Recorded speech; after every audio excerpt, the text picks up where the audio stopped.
그런데 사실 이 고질적인 북핵 불감증, 정치권이 먼저 부추긴 측면도 있습니다.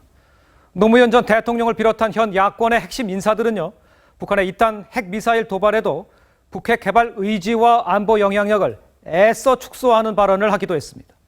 그동안 정치권이 북핵 불감증을 어떻게 확산해 왔는지 되짚어 보겠습니다. 신정훈 기자입니다. 실제 무력 공격을 위한 것이 아니라 정치적 목적으로 발사한 것이라고 생각하고 있습니다. 북한의 핵실험 이전인 2004년 11월 미국 순방에 나선 노무현 대통령은 핵이 자위용 수단이라는 북한 주장에 일리가 있다고 말했습니다. 미국 부시 행정부를 향해 사실상 대북 강경 노선을 바꾸라고 한 노무현 독트린이었습니다. 수교를 위해서라면 주한미군 철수를 요구하지 않겠다는 그야말로 항복하듯이 했는데도 불구하고 미국이 그걸 거절하니까 했었던 것이 핵카드입니다. 2년 뒤인 2006년 북한은 1차 핵실험을 감행했지만 노무현 정부의 인식은 바뀌지 않았습니다.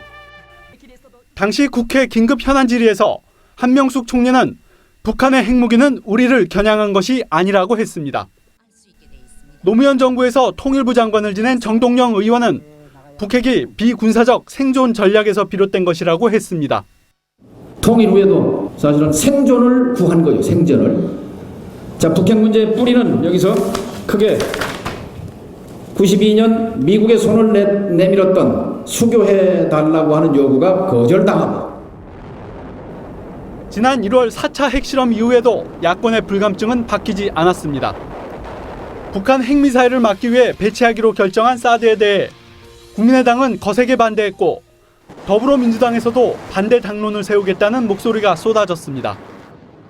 북핵 능력은 지난 10년간 핵탄두를 미사일에 장착할 정도로 발전했지만 북핵 위협을 과소평가했던 야권 인사들은 상황 오판에 대한 사과도 없고 입장 변화도 보이지 않고 있습니다.